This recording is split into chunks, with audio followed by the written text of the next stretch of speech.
My physics teacher made the immigrant kids sit separately for classroom safety. Last month, she was arrested for planting explosive devices in their lockers. I was in Miss Henderson's AP Physics class when she announced the new seating arrangement. She stood at the front with her clipboard, calling names for the first 3 rows. All the white kids got called first. Then she paused and looked toward the back corner where Carlos, Isabella, and Diego always sat together. She cleared her throat and said the back rows would be for students who might present safety concerns during dangerous experiments. Everyone knew what she meant.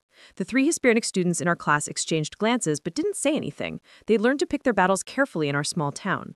Miss Henderson had been teaching at Roosevelt High for 15 years. She had tenure and good test scores. Parents loved her because she pushed kids to succeed and never gave easy A's.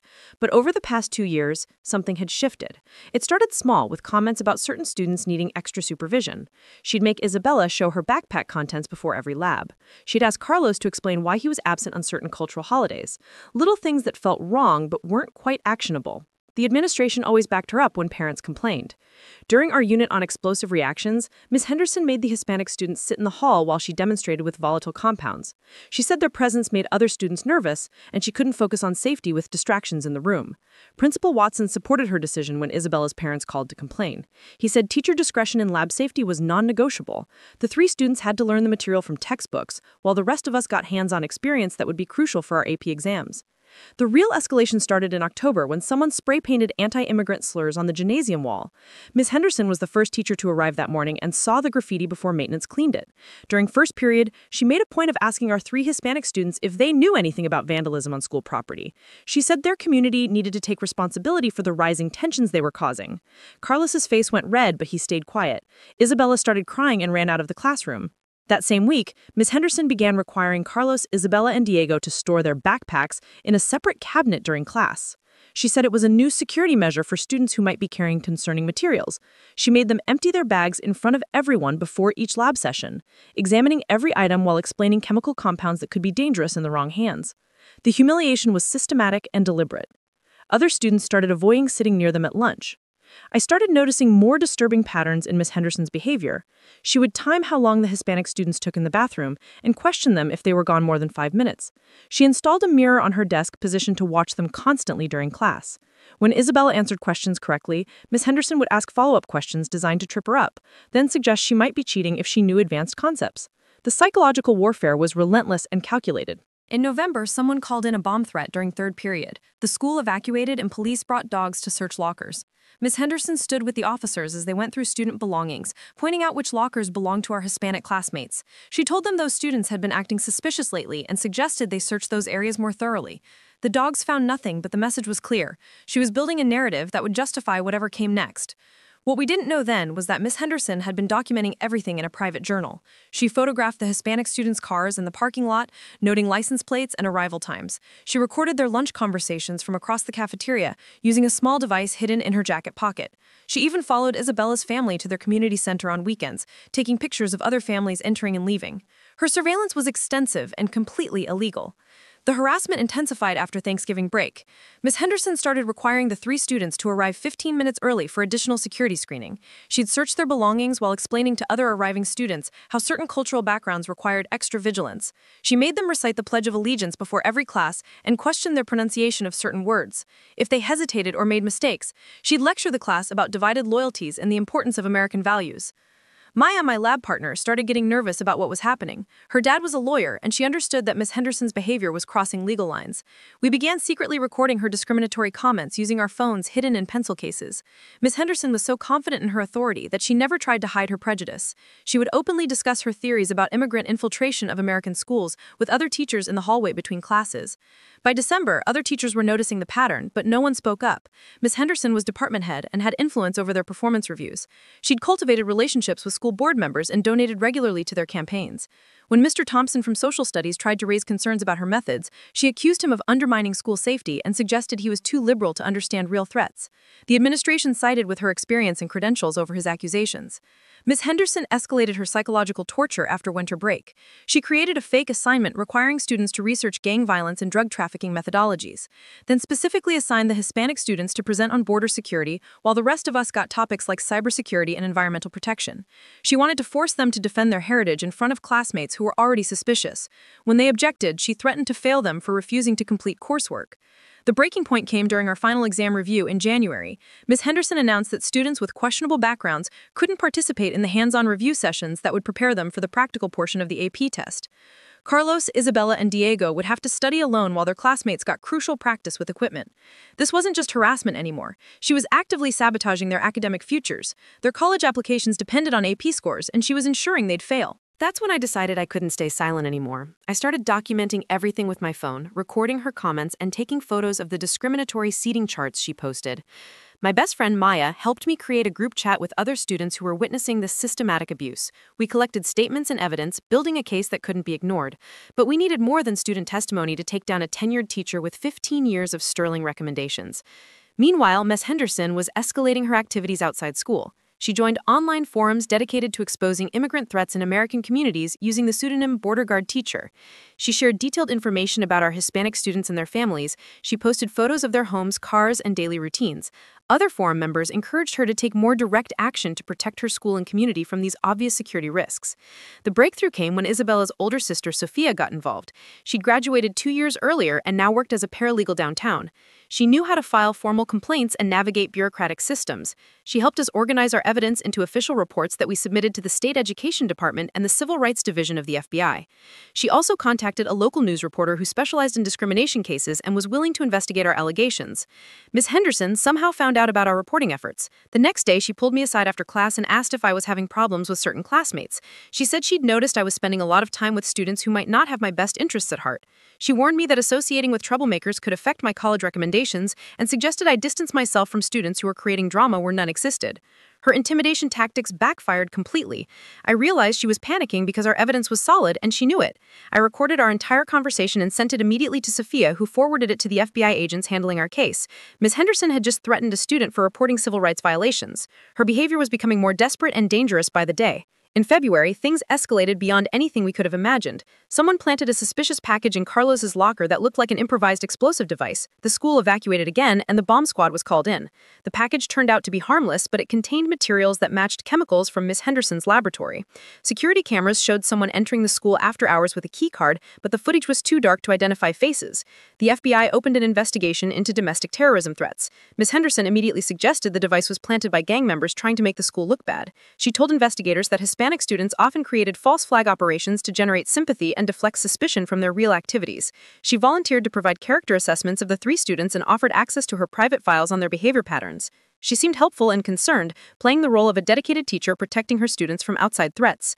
But the FBI agents weren't stupid. They noticed inconsistencies in her story and began investigating her background more thoroughly. They discovered she'd been visiting extremist websites and participating in anti-immigrant forums under fake names.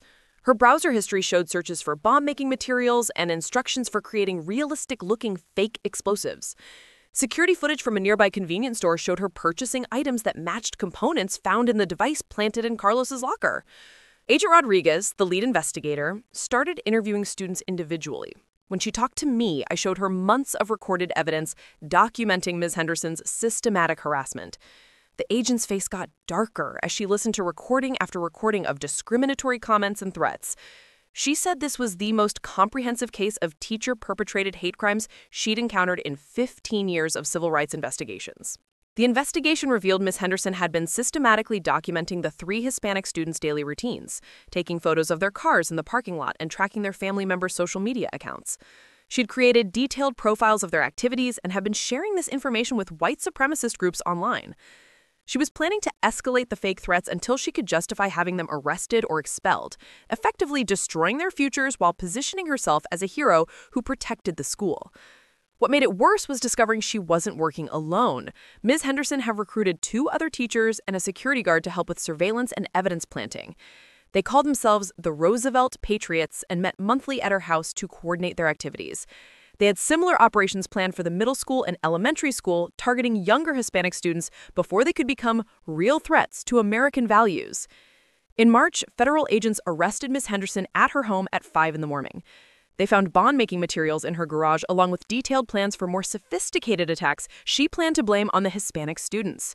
Her computer contained hundreds of photos and documents she'd compiled about immigrant families in our town. She'd been building cases against multiple students across different schools, using her position as a respected teacher to gather intelligence for hate groups. The arrest made national news, and our small town exploded with controversy. Half the community couldn't believe their beloved physics teacher was capable of such hatred. They organized rallies supporting her and claiming she was being framed by liberal activists and foreign agents. The other half was horrified to discover the systematic abuse that had been happening under their noses. Parents demanded investigations into how the school administration had enabled her behavior for so long. Principal Watson tried to claim he had no knowledge of Miss Henderson's discriminatory practices, but our documented evidence proved otherwise. We had recordings of him supporting her decisions and emails where he dismissed parent complaints about her treatment of Hispanic students. The school board placed him on administrative leave pending their own investigation. 3 other teachers who had stayed silent about her behavior were also suspended. The media attention brought out more victims. Former students came forward with stories of Miss Henderson's bias going back almost a decade. An Asian student from 2018 described how she'd made her sit separately during labs because she said her culture didn't value safety protocols. A Middle Eastern family revealed she'd tried to have their son expelled for wearing traditional clothing that she claimed violated dress codes. The pattern of targeted harassment was extensive and well documented. Carlos, Isabella, and Diego became reluctant heroes in the media coverage, but the attention was overwhelming for teenagers who just wanted to study physics and get into college. Death threats poured in from Miss Henderson supporters who believed the students were part of a conspiracy to destroy good American teachers. Their families hired private security and considered moving to another state. The FBI had to provide protection details for all 3 households. During the investigation, we discovered Miss Henderson had planted evidence in other students' lockers too, small amounts of suspicious chemicals that could be interpreted as bomb-making materials. Anonymous tips called in about students acting strange or asking unusual questions. She'd been systematically building cases against multiple Hispanic students, planning to expose them all at once as a criminal cell operating within the school. The legal proceedings revealed the full scope of Miss Henderson's activities. She'd been coordinating with hate groups in 6 different states, sharing information about Hispanic students and their families. She'd helped plan similar frame-up operations at other schools, though ours was the first where she'd escalated to actual bomb threats. Federal prosecutors charged her with domestic terrorism, civil rights violations, and conspiracy to commit hate crimes. She faced up to 25 years in federal prison. Her co-conspirators started cooperating with prosecutors to reduce their own sentences. They revealed Miss Henderson had been the mastermind, recruiting them gradually by sharing her concerns about immigrant infiltration. She'd convinced them they were protecting American children by gathering intelligence on suspicious families. They provided detailed testimony about her planning and the sophisticated surveillance equipment she'd purchased to monitor Hispanic students and their families. During her trial, Miss Henderson showed no remorse for her actions. She testified that she was protecting American students from gang infiltration and that the Hispanic students were obviously guilty of something or they wouldn't have been so suspicious. Her defense team tried to argue she was mentally ill, but psychiatrists found her competent and calculated in her hatred. She'd spent months planning each escalation, carefully building her false narrative while destroying evidence of her real activities. The most damning evidence came from her own journals and computer files. She documented everything, apparently planning to write a book about her heroic efforts to expose gang activity in American schools. Her writings revealed deep paranoia and hatred, but also careful calculation and planning. She wasn't insane, she was a methodical domestic terrorist who'd used her position of trust to target children. The jury found her guilty on all charges after deliberating for less than 3 hours. The judge sentenced her to 18 years in federal prison without possibility of parole. She was also ordered to pay restitution to the 3 students whose lives she'd tried to destroy. As they led her away in handcuffs, she turned to look at Carlos, Isabella, and Diego one last time. Instead of apology or shame, her face showed only rage that her perfect plan had been exposed. The school district settled civil rights lawsuits filed by all 3 families for amounts that were never disclosed publicly, though sources suggested the total exceeded $2 million. They implemented mandatory bias training for all staff and created new reporting procedures for discrimination complaints. Principal Watson was terminated and lost his teaching license. The physics department was completely restructured with new leadership and oversight protocols to prevent future abuse. The case sparked federal legislation requiring background checks for teachers that included monitoring of extremist online activities. Schools nationwide implemented new training programs about recognizing and preventing discrimination. Ms. Henderson became a cautionary tale used in education programs about the dangers of unchecked authority and systematic bias in educational settings. 6 months later, Isabella got accepted to Caltech with a full scholarship. Carlos was admitted to UCLA's engineering program. Diego received early admission to UC Berkeley. They'd not only survived Miss Henderson's attempt to destroy their futures, but had emerged stronger and more determined than ever. The 3 of them started a nonprofit organization to help other Hispanic students report discrimination and fight back against systematic harassment in schools across the country. Their courage had exposed a domestic terrorist and saved countless other students from similar abuse.